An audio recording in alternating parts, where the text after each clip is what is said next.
Siyalibusela abathandekayo labahle labathandwa nguSimakadze nalabathandwa ngithi etikhaleni tonke temhlaba la nikhona khona sidakile ke sivela khona esontweni All Saints Cathedral lesedolobheni laseMbabane eveni laseSwatini idiocese lekuthiwa eSwaziland. Siyabonga ke bathandekayo ukuthi nithathe leli thuba nalesikhathi nihlanganyele kanye nathi kule nkonzo yekukhumbula ukuvuka kwayo iNkosi yethu Jesu Kristu. Sigijimile letinkonzo tonke sesifikile ke bathandekayo la sibonga khona uNkulunkulu sidumisa khona uNkulunkulu ngokuthi iNkosi yethu Jesu Kristu ivukile ekufeni. Sisayichuba ke le nkonzo bathandekayo kukhona mhlambe lebe sesingasakwendi nalebe singasakusho lesisitawukusho noma lesitawukusho ngendlela leyahlukile njengoba sathi sibo haleluya nendumiso sekubuyile bathandekayo. Namhla ke ilishumi nesikhombisa kuyo inyanga yayo yamabasa sikiyo ke inkonzo yekuvuka kweNkosi yethu Jesu Kristu noma lisonto lekuvuka. Tifundo tethu ke namhla bathandekayo titholakala ekhasini le-36 encwadzini yetifundvo bese encwadzini yetinkonzo titholakala ekhasini le-233. Namhla ke inkonzo nilethelwa umfundisi Sibudla Mcebo akanye nomfundisi Dumisani Mabuza kanye nababe Cyprian Dlamini. Siyethemba lokuthi nitawuyithokotela niyithandze lena nkonzo bazalwane sisamkhonda simdumisa Simakadze.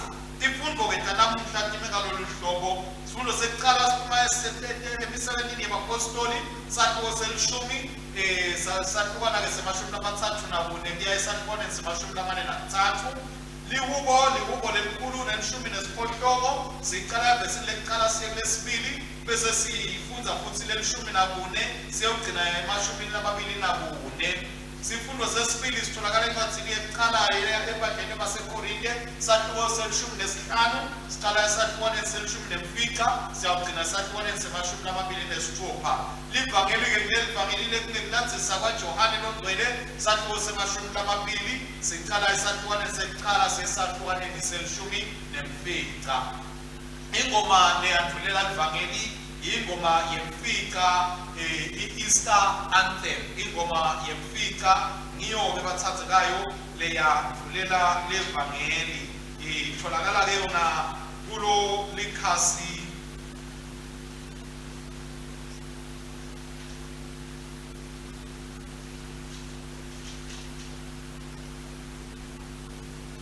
ingoma leyandlulela levangeli ingoma yemfica tingoma tekuvuka kwaJesu titholakala ekhasini le-347 ingoma tekuvuka kwaJesu. Siyethemba ukuthi nayithokotela lena nkonzo sisekanye kanye bathandekayo.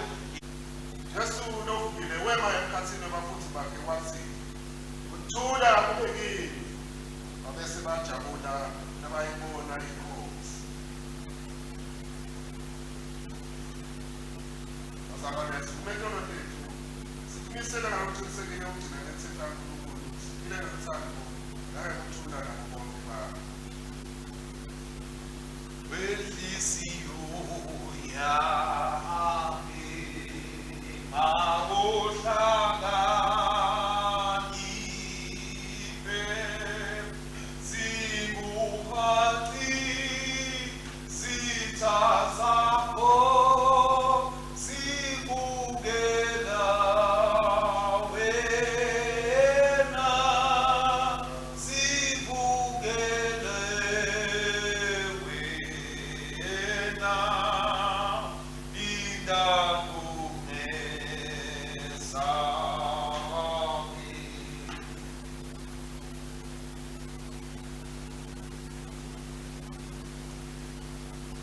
uNkulunkulu somandla bakwethu losezulwini siyakuthoba siyavuma ukuthi sonile kuwe kulithala lethu sonile lekucabangana ukukhulumana nekwenda nangangakwenda bekufanele sikwende ngenxa yenkonzana yakho Kristu Nkosi yethu senzelele konke lesekwenzile sene sikhone nehamba lokusha kude igama lakho lidunyiswe.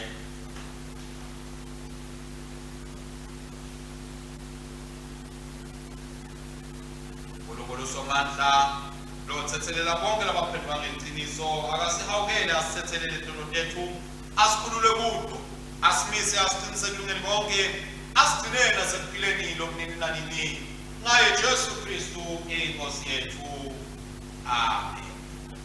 Sitawusho-ke bazalwane umthandazo wanamuhla siyathandaza kanye kanye sithi Nkosi Jesu Kristu waguqula lethuna lokufa walendala ngomthombo wempilo sele sinokufakazi nabanekujabula ekwethuleni indzaba lenhle yekuthi indalo yonke ihlengwe ibuyiselwe esimeni sayo ngobe uphila ukusayi umnyeni kwemthathu lomngcwele uNkulunkulu munye enkathimulweni lengapheli amen. Haleluya.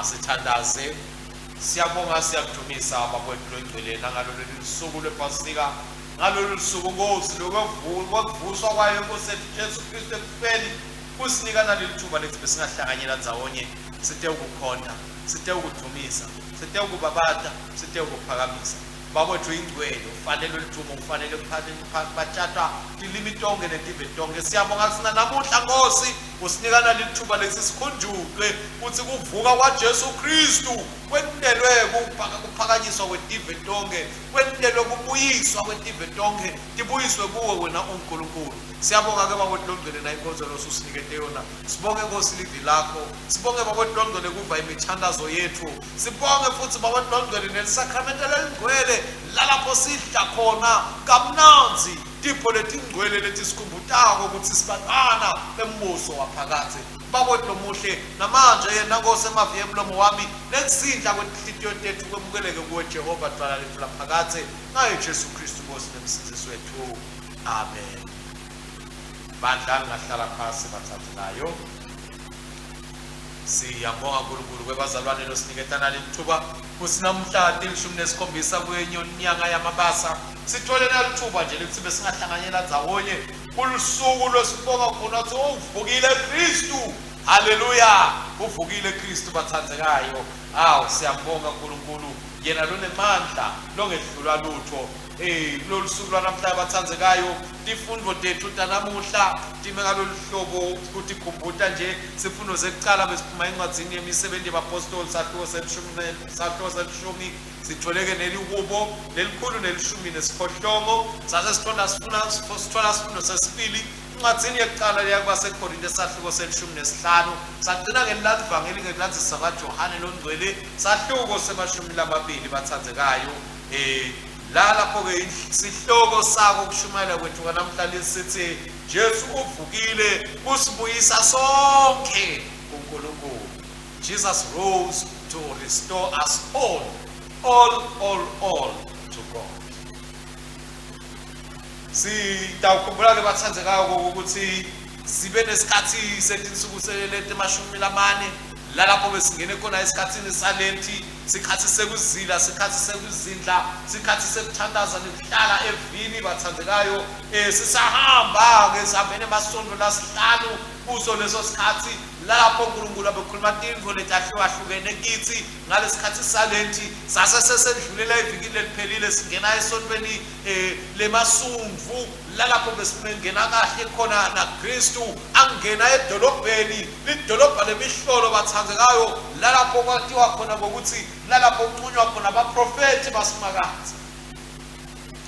Sihambile ke bathandzekayo kulesi sikhathi sahamba naNkulunkulu wasimvetela wasimbulela intintfo letiningi letahlukahlukene sisakhula kuye sisakheka kuye sisakuthathwa kuye sisentiwa emakristu lamngcono sibe nawo ke lamasonto lasihlanu lesikhulume ngawo bathandzekayo lesithi sisaqhubeka sagijima nawo sihamba size sifike esigabeni lalapho uNkulunkulu asenta ukuthi sihlale sitinde ensinzisweni yakhe lento engaKristu yentelwa abantu bonke sithi ke bathandzekayo sisaguqulwa ngesimo sihambile emasontweni lehlukahlukene lalapho besikhuluma khona ngalenti loqhutshwa uNkulunkulu lapho besikhuluma khona ngalenti waNkulunkulu loethembekile lapho besikhuluma khona ngalenti losiyisa endzaweni lephakeme lapho besikhuluma khona ngalenti webantu tonotabo letithethelelwe saqhubeka saya kulenti noma saqhubeka sangena kulenti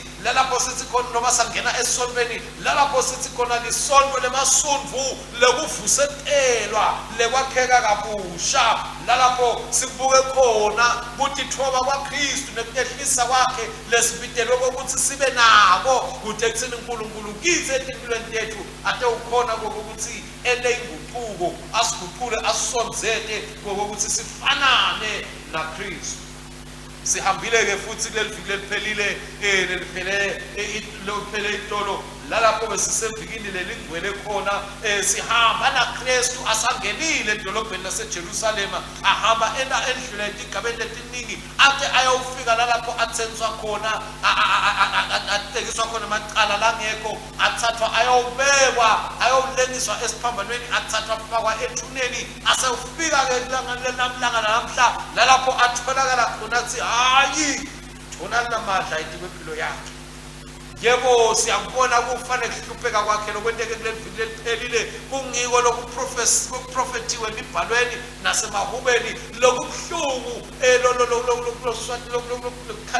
lokukhwatimisa umtimba abathandzekayo kodwa lokwakufanele ukuthi kwenteke ngoba mina nawe bekufanele ukuthi sisenziswe uNkulunkulu ngawo namuhla siyakhona ukuthi sihlanganyele ndzawonye simemekele sithi haleluya ngoba Kristu uvukile impela uvukile nembala walehlula lithuna wakwehlula kufa yena njengoba kwakwenda konke lokho kwakwenda sekuphele cishe iminyaka letinkulungwane letinkulungwane letimbili kwenteka kodwa solo kumqoka nanamuhla solo siyakuthokozela nanamuhla solo kufanele simemethele nanamuhla ngoba siyayazi lento ukuthi yasendela ini bathandzekayo yasikhipha kuphi ngoba sathewa ngelinani leliphakeme ingadi yaKristu yona leyasikhipha ebubini yasikhipha ebumnyameni yasikhipha nasesonweni yasifaka etikweni letimatima letiphakeme taNkulunkulu yasenda tindlalifa tembuso waNkulunkulu yasenda tindlalifa tetithembiso taka-Israyeli yasenda kokuthi sikwati ukuthi nathi sibantu betive sikwati ukuthi singasawudzinga umhlatshelo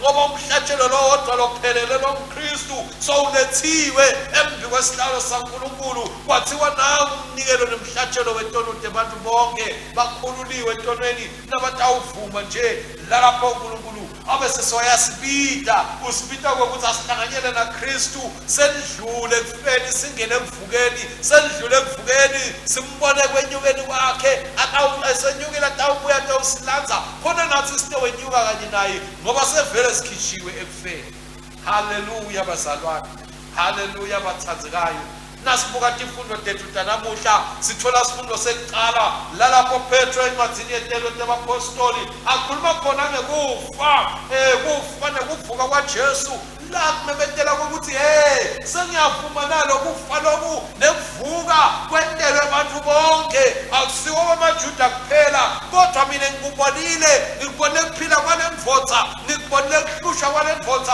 ngikubonile kufa kwalendvodza kubethelwa kwalendvodza kungotshwa kwalendvodza nekuvuka kwalendvodza ngifakazi ukuthi kwentekile kodwa namhla sengifakazi ngalokweqile ngoba ngiyafakaza ukuthi lenkholelo loKristu lokuvuka iphelele abantu bonke, hayi thina kuphela emaJuda. Tive tonke tithengiwe ngelinani eliphakeme, tive tonke tibuyisiwe. Ngani ngibonile nangesikhathi siyayiswa esiphambanweni nayo imbodza yase-Afrika lethiwa nguSimoni waseSayini, nanayo ingena imphathisa impambisa isiphambano ngoba bathathekayo. Le ndzaba yaKristu ayisiye amaJuda kuphela, ayisiye abelungu kuphela, njengoba nabanye baye bakhulume bahambe basitshela ukuthi sisukele inkolo yabelungu. Akazange Kristu afike evele belungu, kodwa Kristu wayekhona emkhathini, endaweni lesemkhathini la kuhlangana khona i-Afrika, i-Asia, i-Europe nako konke, ngoba uNkulunkulu bekathi ufuna bantu bonke bayithole insinziso. Bathi nabasuka abapostoli bahamba labelungu nabaletha livangeli kithi, wasuka abapostoli eka-Israyeli balisa lekibo labelungu, labanye basuka baliletha la e-Afrika. Ngenteka lese-Afrika lefika kuqala lingefiki nale belungwini, kodwa namuhla sithi gcabha ukuthi sithi livangeli lebelungu. Hawu maye silahlekile, kwangathi uNkulunkulu abengawavula emehlo ethu sibone ukuthi le ndzaba yesiphambano indzaba yabantu bonke, njengoba Petro ayimemetela bathandzekayo. Nalaba labayiletha kithi bayiletha seyihamba necindzetelo, kwakungasiko laba bathunywe kona uNkulunkulu ababathumela iqiniso, kodwa bahamba bona bathola emathuba abo ukuthi batifunele, batithathele umbuso, batithathele umnotho nako konke. Kodwa uNkulunkulu wathi noma ngabe kunjalo abantu bami batawulithola iqiniso, batawulata iqiniso litawubakhulula, ngoba Kristu utele kutawusikhulula sonke. Futhi Kristu utele ukuthi ashunyelwe umhlaba wonke, live lonke, bantu bonke bakwazi ukuthi Kristu uyasinzisa. Lokhu kwabasemahlombe ebapostoli bonke ukuthi kufanele lelivangeli lihambe liye emhlabeni wonke, njengoba baphuma bahamba.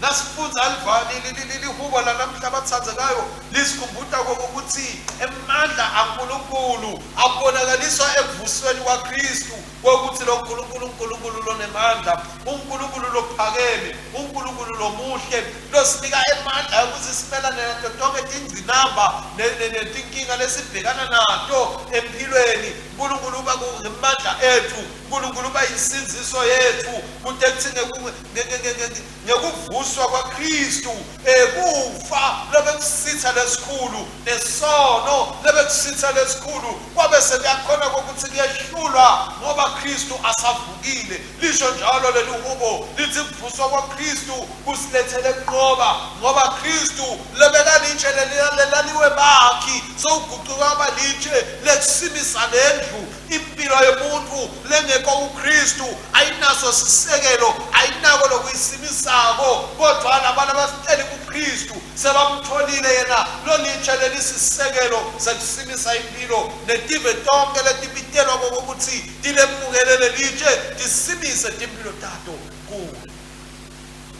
Pawulo abathandzekayo uqhubeka kakhulu ngendzaba yokuthi vele lo Kristu lo kumqoka kokuthi sikhumbule ukuthi lo Kristu sokudele kude uchitha lokonakala Adam lo uyise wethu sonke sowuhlulele sowususwe nguKristu. Kristu lofika ngoba Adam lo musha lo nguye lose asakheka musha wasinda saba nemagunya nemandla yokuthi sikwazi ukuthi sibuyiselwe uNkulunkulu sibantu betive tonke. Kristu lovukile usinika ukuphila ukuthi siphile kuNkulunkulu, siphilele uNkulunkulu, futhi sibuyiselwa kumdali wethu ngaKristu. Yena lesitshela ukuthi ekugcineni kwabo konke uyawubuya agoqode timbo, athathe amatomu awabuyisele kubabe. Sesiyambona aseta ihele bakubita ngesingisi bathi ngama-handover. Utawuthi kuthiwa kulama-handover uyawuthatha netimpilo tethu atithathe akunike kuNkulunkulu, athi napa babe labaphilile, baphila ngami, bangemukela, bayithatha insinziso yami. Ngabe wena bosoyithethe ile insinziso yaKristu base uyemukele yini? Ngoba nangakethi njalo angeke uzotholakala kule handover package lesitshelwa ukuthi naseyingena iniketwa uNkulunkulu. Ngisho kufa uqobo lwabo luyabe selwehluliwe ngoba siyawunikelwa uNkulunkulu siphilile. Athi naba labaphilile bavuka ngenxa yokuthi bakholiwe kimi, sengibavusile ekufeni, sebavusile emlaleni abaniketa kuphila kwaphakade ngoba bona besolo bahamba ekufeni kwa-Adamu sengifikile mina ngiyikristu Adamu lokusha ngabanika ukuphila lokusha nabo abathathe babe baphile ingunaphakade. Sifunza leli vangeli namhla bathandekayo. Kukhona lesikubuka kona lesibonako sisakhuluma yona lenzaba yokuthi lo Kristu utele abantu bonke usita abantu bonke. Nasa ukhumbula kahle abathandekayo uNkulunkulu nakamdala umuntu uyamthatha umfaka ensimini yase-Edeni umenta lo tawunakekela ingadi lokushathi umuntu lo ingadi ngesingisi mhlawumbe nasesesiyenda ibe phetheleti lenzaba sitshelwa ukuthi lana kuna Maria lo wahamba waya ethuneni athi uyawubuka kokuthi ngabe ngisida kanjani nanga emakhaleni ngwabekele kuthi ngifuna kugcobisa umtimba wenkosi yakhe. Kuthiwa wefika nakefika lapha wakhanza kuthi hey lo mfube kalana akasekho wajika wagijima wawutshela abafundi baJesu babuya bagijima bafika ethuneni bakhanza vele kuthi akekho basuka bajika bahamba hey wasala Maria nakasele Maria bathandekayo sitshela ukuthi wasala Maria wase uthi yena iphi le nkosi yami ufuna kuyibona mina le nkosi asahleli lapho Maria kwafika dingilosi kodwa wathi iphi le nkosi yami ngiyaniva dingilosi ngiyabona iphi nkosi yami sitshela ukuthi wathi nasesekambona Jesu nakaguquka mbuka wabona umlingati wabona umuntu lacabanga ukuthi umuntu lo sisebenza ingadi ngani ngoba uNkulunkulu nakalungisa abuyisa into ngaKristu usibuyisela esimeni sethu sakudzala labekavele asentele sona sekubusa emhlabeni sekuthokoza nekujabula emhlabeni sekuphila ingunaphakade ngabo Kristu nangizobonakala sowuthethe isimo sa-Adamu lesikhulumile kokuthi kwakuniketwe yena ingadi kokuthi ayinakekele nami Maria sowuguquka ubuka Kristu losavusiwe akasamboni Kristu lamjwayele kodwa ubona umnikati wengadi ubona umuntu losebenza engadzeni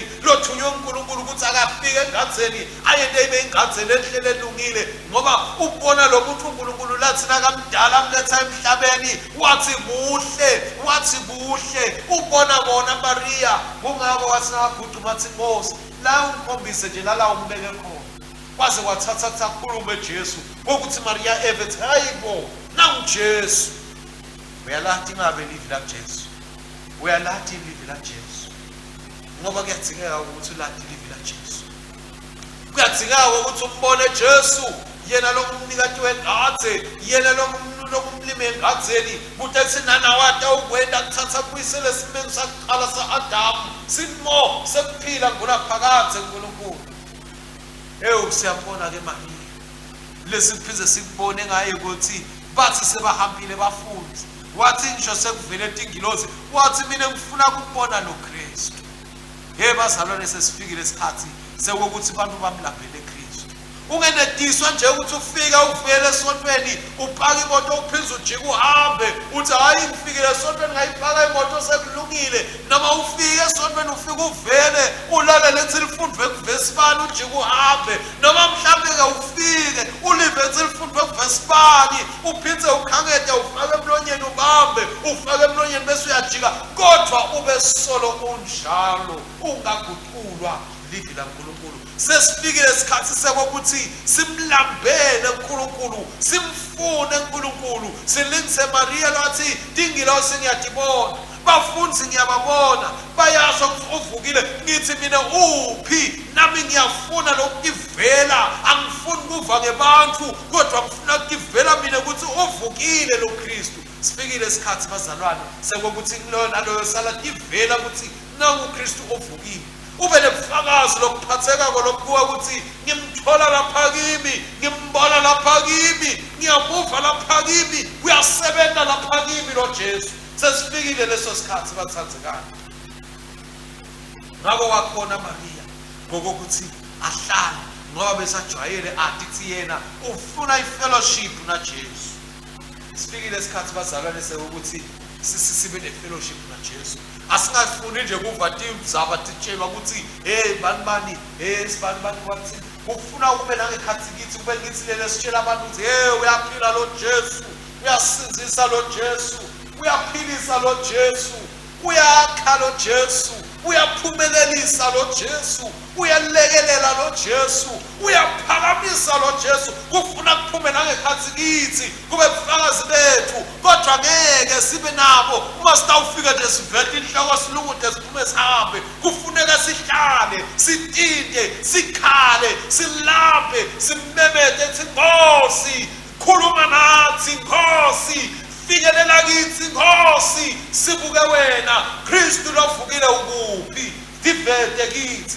Ngoba bathandekayo kufuneka simathi uNkulunkulu, asingajatshuliswa nje kuba indzaba kalabanye, kodwa atiphumela kithi letindzaba kaNkulunkulu. Sesifikile isikhathi sokuthi sihlale sitinde kuNkulunkulu, ngoba phela uNkulunkulu bathandekayo sithi kuvuka kwaKristu kusisonzeta, kusiletha ngosonke, kusibuyisa sonke kuNkulunkulu. Ngakho sifikile isikhathi sethi sikhombise ukuthi sesibuyisiwe kuNkulunkulu.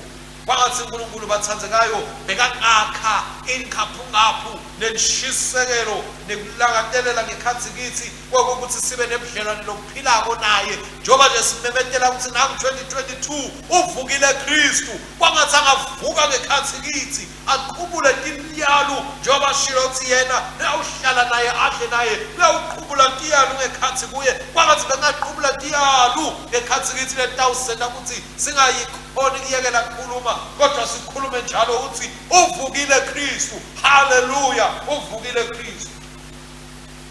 Kwangathi besingamfuna uNkulunkulu, simlambele uNkulunkulu, simlangadelele uNkulunkulu, sifune kumkhoda, sifune kumsebentela, singagcini nje ukulalela sibukele, kodwa sifune kumkhoda nekumsebentela uNkulunkulu, kude kuthi sitobona umehluko emhlabeni lesiphila kiwo. Asingavumi bazalwane kuba abantu nje phaca, bazalwane phaca, kodwa sifune kwabazalwane bemandla labahamba naKristu, bazalwane bemandla labenda umehluko nalabamkhondako uNkulunkulu. Kwangathi lesikhathi sekubonga nekuvumisa nekuphakamisa ukuthi Jesu Kristu uvukile. Kwangathi bathandekayo besingahamba kahle lesi sikhathi, siqiniswe, sibe nemandla kuNkulunkulu, sibe nemandla kuSimakadze ngaye Jesu Kristu Nkosi nemsindisi wethu. Amen.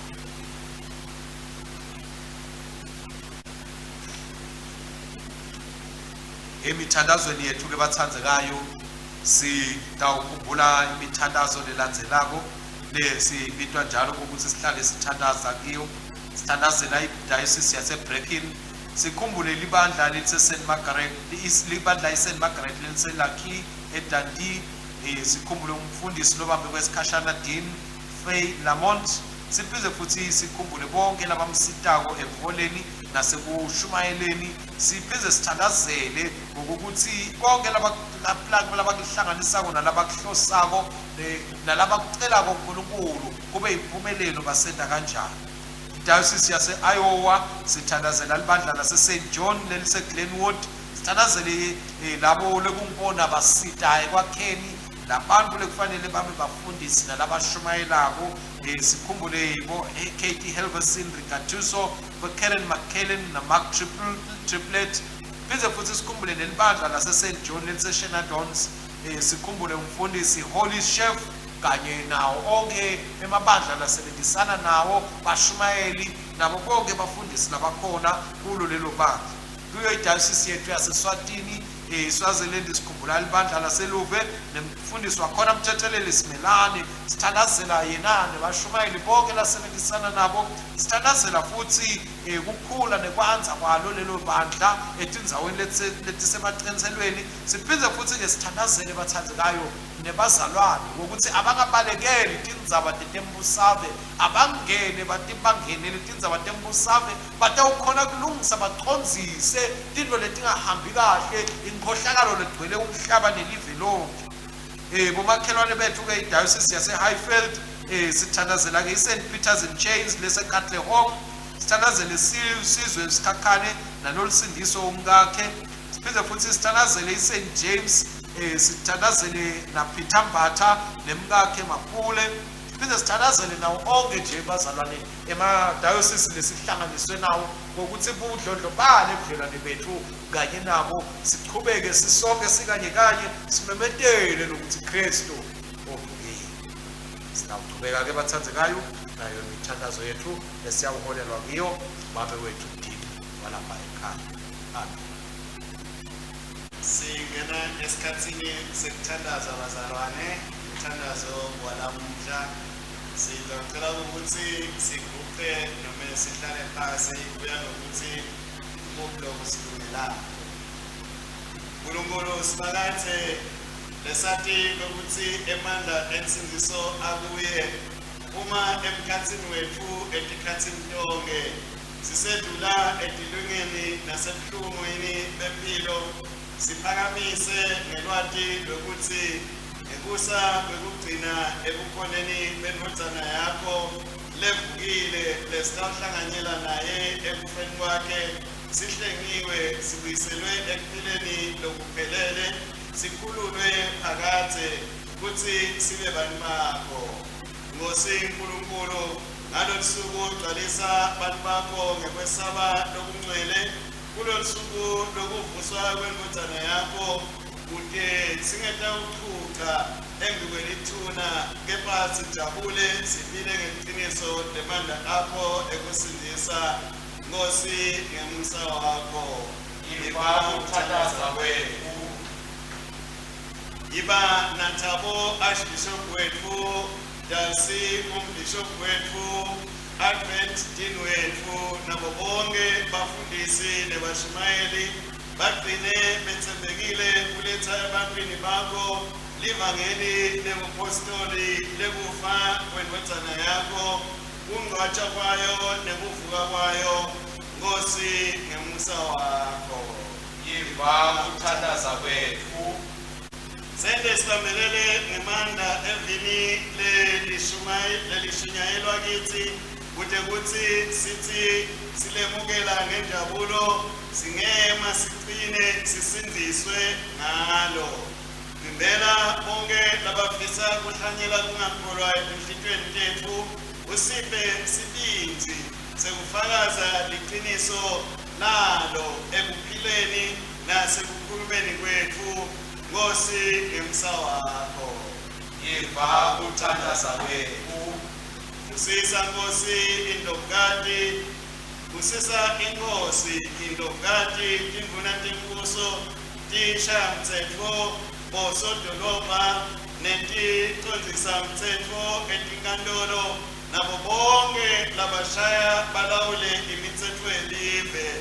Phatamisa emandla ebumnyama ungavumeli ukuthi baholi bethu basebenzisane nawo noma baqhube imigomo yawo.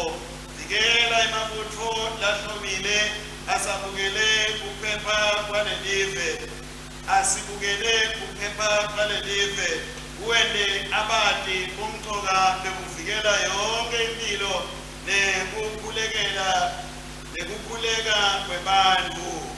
Ubende basebente ngekutihlonipha nekwenta lokulungile. Nkosi ngemusa wakho Yiba ukuthandaza kwethu.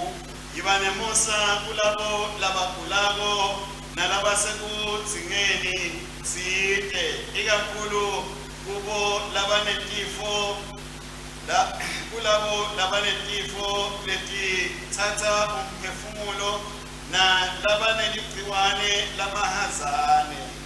Yena kukhanya kwekusa kwendalo yakho lensha kuKristu kubaphakamise ekukholweni. Ngekwentsandvo yakho bahambe kuphila lobusha nekuphiliswa ngemizimbo yaKristu.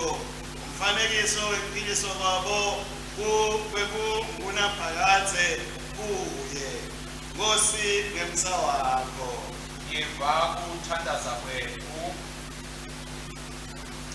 siphe injabulo edzilini lekuncoba lokukhulu kwendodzana yakho isabelana nathi elathini layo. Sisanda umtimba wakhe luqobo sinatsa nengati yakhe lencabile ngekukholwa yehlula sono setfu ngekutsetseleka kwakhe umite kufa kwethu ngekuphila kwakhe kude sithokote sijabule ensindisweni yakhe. Nkosi ngemusa wakho yeva kuthandaza kwethu Kutange iqiniso lekuthi lithuna la Jesu alinalutho kulabo labalilako kude kuthi emkhathini kwebuhlungu babo bahlale ethembeni lekuvuka kwakhe baphakamise ngokukholwa basalindele usuku lapho uyawesula tonke etinyembeti ebusweni babo Nkosi ngemsa wakho yeva kuthandaza kwethu sihlanganyela namuhla ekuhlabeleleni haleluya baphakathe nezingelosi letingabaleki emcimbini wenjabulo sikanye nenhlanganisela yematibulo asezulwini kanye nemimoya yalabalungile labendiwe baphelela siletha kuwe lemikhuleko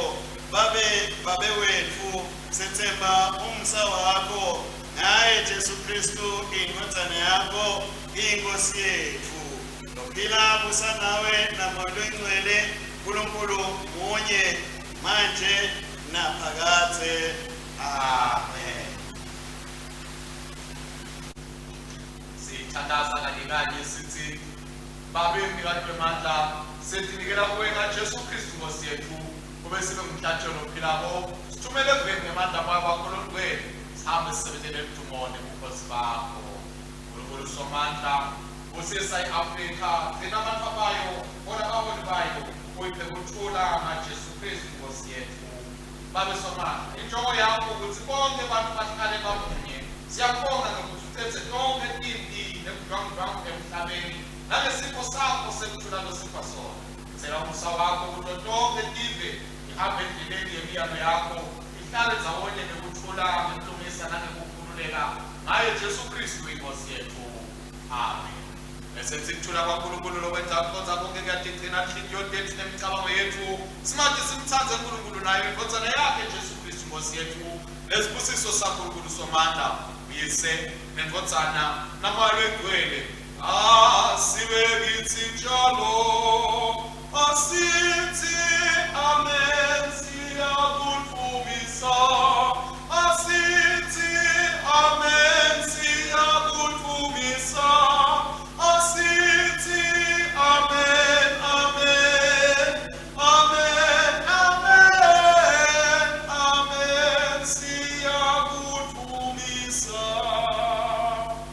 Siyabonga kakhulu bathandzekayo siyabonga kakhulu bazalwane ukuthi nakalolo lusuku lasibebethela khona ukuthi uvukile Kristu libe ingcenye yethu kuleti tinkonzo qhubekani nebazalwane nitibukele leti nkonzo qhubeke imphize nathi silabanye ngakho nalabo batobukela bakwazi ukuthi bathole noma basemakhaya bangakhona ukuvela esontweni bakwazi ukuthi bakhuthaleke enkosini siyethemba ukuthi njengoba Kristu sithi uvukile nasetimpilweni tethu bathandzekayo sitawubona avukile sihambe sibantu labahamba naKristu lovukile amen.